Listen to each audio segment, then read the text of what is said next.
రెడ్డి దంపతులు గవర్నర్ని నిన్న కలుసుకోవటం, ఆయనతో భేటీ కావటం పెద్ద చర్చనీయాంశమైంది. సో మొత్తంగా చూస్తే ఏంటంటే జగన్మోహన్ రెడ్డి వ్యవహారం చాలా కీలక మలుపు తిరగబోతోంది. లిక్కర్ కేసులో ఆయనతో పాటు ఆయన సతీమణి కూడా అరెస్ట్ కాబోతున్నారనే వార్తలు.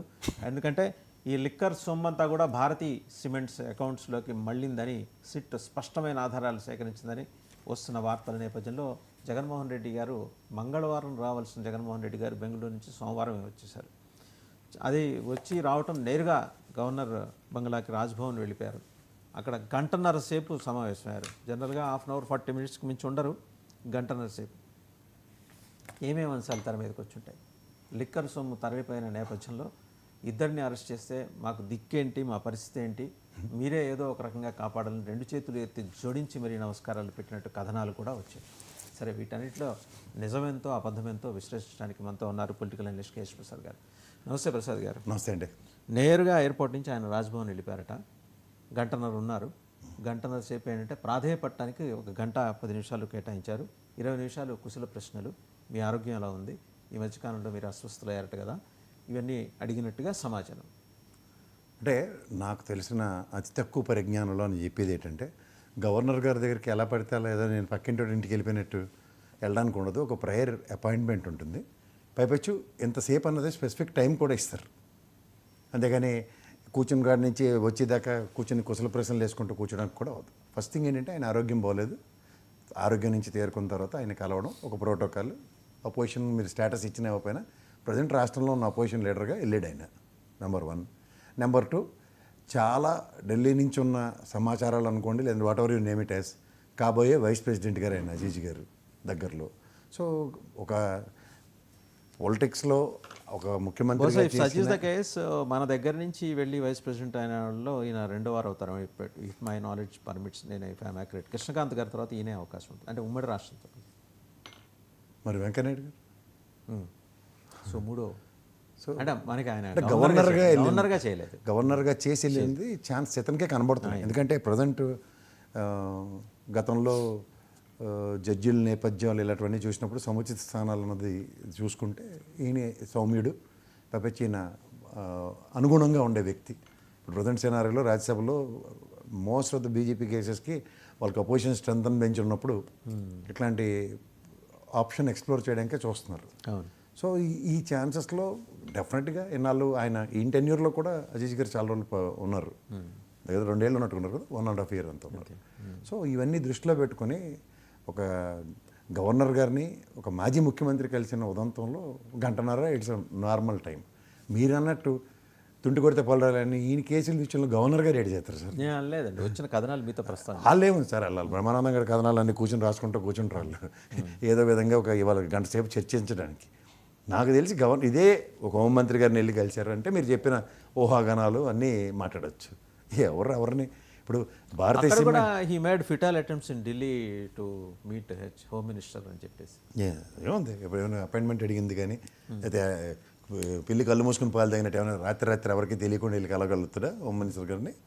That is all impossible sir. ఒక పార్టీ పరంగా వాళ్ళ అపాయింట్మెంట్స్ అనేవి మినిస్టర్ ఆఫ్ హోమ్ అఫైర్స్ నుంచి డైలీ రిలీజ్ అవుతాయి. ఈ లిక్కర్ సొమ్ము అంటే ఆయన భారతీ సిమెంట్స్ ఆడిటర్ రాశారు కదండి, మాజీ ఆడిటర్ గోవిందప్ప మానేసి చాలా రోజులు అయింది. ఆయన చెప్పిన సమాచారం సిట్కి ఏంటంటే ఇలా లిక్కర్ సొమ్ము ఇలా మళ్ళింది భారతీయ అకౌంట్స్ అనేది ఆధారాలన్నీ కూడా సిట్ సేకరించిందని చెప్తున్నారు.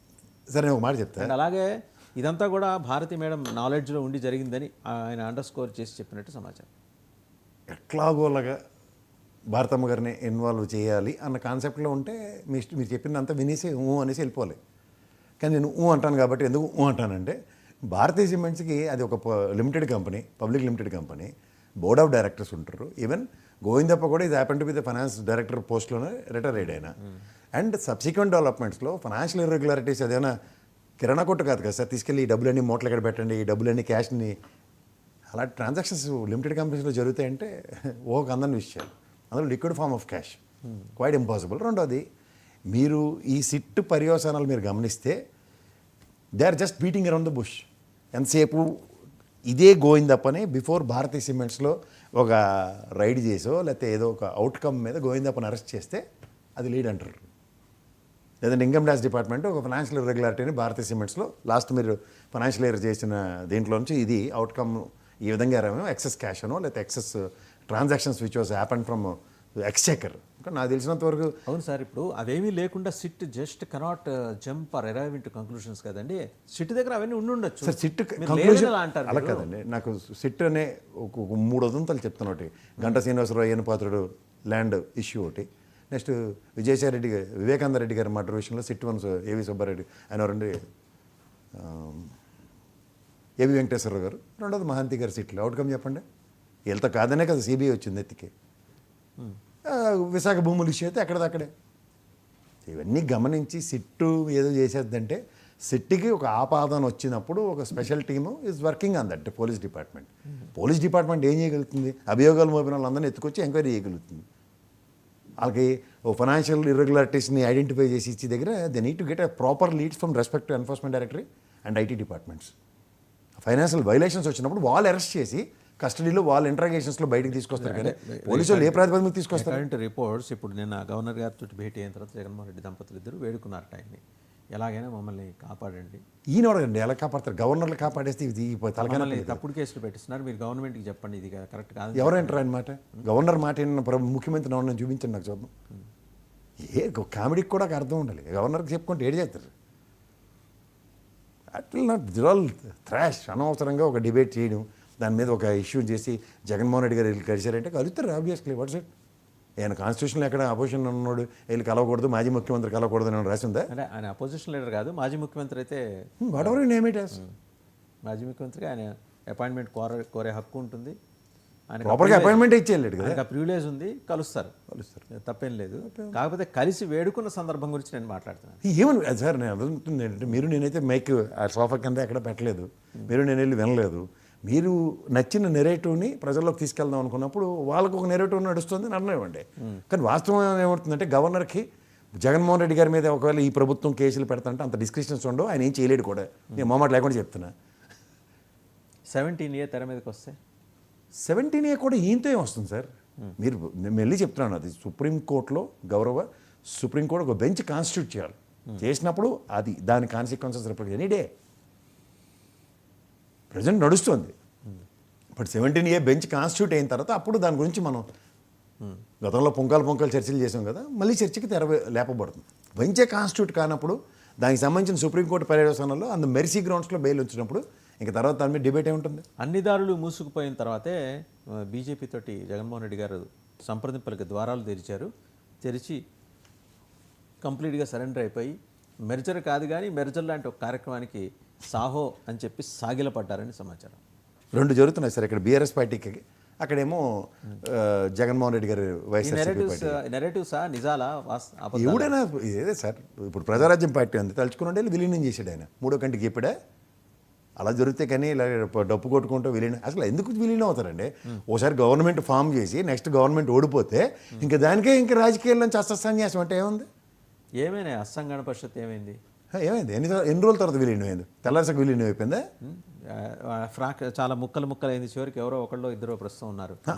మీరు దీంట్లోంచి ఒకటి గమనించండి, జహాపనా రాజకీయాలు చేస్తేనే సర్వైవల్ ఉంటుంది బీజేపీతో అన్నది చెప్పమని నాకే అభ్యంతరం లేదు.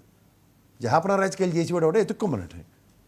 ఇక్కడ బీఆర్ఎస్ పార్టీ చేస్తుందా, అక్కడ వైఎస్ఆర్సీపీ చేస్తుందా అని ఊహించుకుని మీరు కథనాలు రాస్తే జరగని పనులు. ఎందుకంటే తెలంగాణ పోరాటాలతో ఎలా సాధించుకున్నాడో అతను ఇవాళ 2 టర్మ్స్ ముఖ్యమంత్రి చేసి ఇవాళ స్ట్రాంగెస్ట్ అపోజిషన్గా ఉన్నాడు ఆయన. ఇదేమైనా తీసుమార్కాని ప్రభుత్వాలు ఏం కాదు కదా. ఇక్కడ అంటారా ఆంధ్రప్రదేశ్లో 164 స్థానాలతో కూటమి ప్రభుత్వం ఉంది. దీని పర్యవసానాలు సంవత్సరం నుంచే ఈ లేఖగా విలీనాలు అంటే ఏమైనా అర్థం ఉందా? ప్రజాస్వామ్యాన్ని బయటకు వస్తే జనప్రపంచనాన్ని అలానే చూడండి. అంతకుముందు కూడా వైసీపీ లాంటి ప్రాపగండా చేసింది కదా, టీడీపీ విలీనం అయిపోతుందని. వాళ్ళు అధికారులు టీడీపీని విలీనం అయిపోతుందని దానికన్నా టీడీపీని టోటల్గా ఇగ్నోర్ చేసింది. లేని జనసేన పార్టీని హైప్ చేసుకుంటూ వచ్చింది. అంతకన్నా ఇంకేం చేసింది అప్పుడు? సో ఇది కొన్ని మిస్టేక్స్ ఉంటాయి సార్. పార్టీలు వాళ్ళు ఒక స్ట్రాటజీతో ఉంటారు. ఆ స్ట్రాటజీకి అర్థం ఏంటంటే తెలుగుదేశాన్ని 40 సంవత్సరాలు 4 డెకేడ్స్ పైచీలుకున్న పార్టీని ఏమి కాకుండా కన్సిడరేషన్లోనే లేకుండా ఎంతసేపు పవన్ కళ్యాణ్ గారు చుట్టూ రాజకీయం చేద్దాం ఉన్నప్పుడు బూమరంగ్ అయింది. వాళ్ళ నెక్స్ట్ ఆల్టర్నేటివ్ లేదు. ఇన్ కేసు వీళ్ళిద్దరూ కలిసి పోటీ చేస్తే ఏంటి వైఎస్ఆర్సీపీ అందరూ ఆప్షన్ లేదు. ఆప్షన్ లెస్ సిచ్యువేషన్లో ఏమవుతుంది? అప్పుడే పులి సింహం కథలు చెప్పడం మొదలెట్టారు. ఒంటరి పోరాటం పర్యవసానాలు తీవ్రంగానే ఉన్నాయి. ఇంకొక డిస్కషన్ కూడా గవర్నర్ గారి దగ్గర వచ్చిందట. ఏమని? ఇలా ఆగస్టు 15 నుంచి పాదయాత్ర చేయాలి. అదే పాదయాత్ర కాదు, ఆయన స్పెసిఫిక్ ప్రోగ్రామ్స్ ఏవో డిజైన్ చేసుకున్నారు. పాదయాత్ర ఇప్పుడే కాదు, ఒక 2 ఏళ్ళ తర్వాత ఉండొచ్చు. స్పెసిఫిక్ ప్రోగ్రామ్స్ డిజైన్ చేసుకున్నారు ఆయన. ఆ ప్రోగ్రామ్స్ ప్రకారం మేము వెళ్ళటానికి ఈ అరెస్టులు అడ్డుపడతాయి. వాంటెడ్గా దాన్ని నిరోధించడం కోసమే ఈ రకంగా లిక్కర్ కేసులు, తప్పుడు కేసులు పెట్టి అరెస్ట్ చేసే ప్రయత్నం జరుగుతుంది. మీరు ఏదైనా చెప్పండి, గవర్నర్తో ఏటి కాదు, ఎందుకు వెళ్ళి దాన్ని ఏమంటారు, వెళ్ళి రాయికి మొరపెట్టుకున్నట్టు ఉంటుంది. అంటే పార్టీ వైపు నుంచి ఎంతో కొంత ఏదో ఒకటి జరుగుతుందని ఇంప్రెషన్ అయినా క్యాడర్ ఏం ఇంప్రెషన్ ఉంటుంది? గవర్నర్ చెప్తే ఏమవుతుంది సార్? నాకు అర్థం కదా. వీళ్ళు ఇది ఫెడరల్ సిస్టంలో వీళ్ళకి అంత డిస్కషన్స్ లేవు, ఉండవు. ఇప్పుడు మీకు చిన్న ఎగ్జాంపుల్ చెప్తాను. ఏది పడితే అది రాసి ఇచ్చిన తర్వాత కూడా వాళ్ళు ఉచ్చం నీచం ఆలోచించుకోకుండా చదివేసి వెళ్ళిపోయాడు గవర్నర్ గారు. ఎప్పుడుందా మీకు?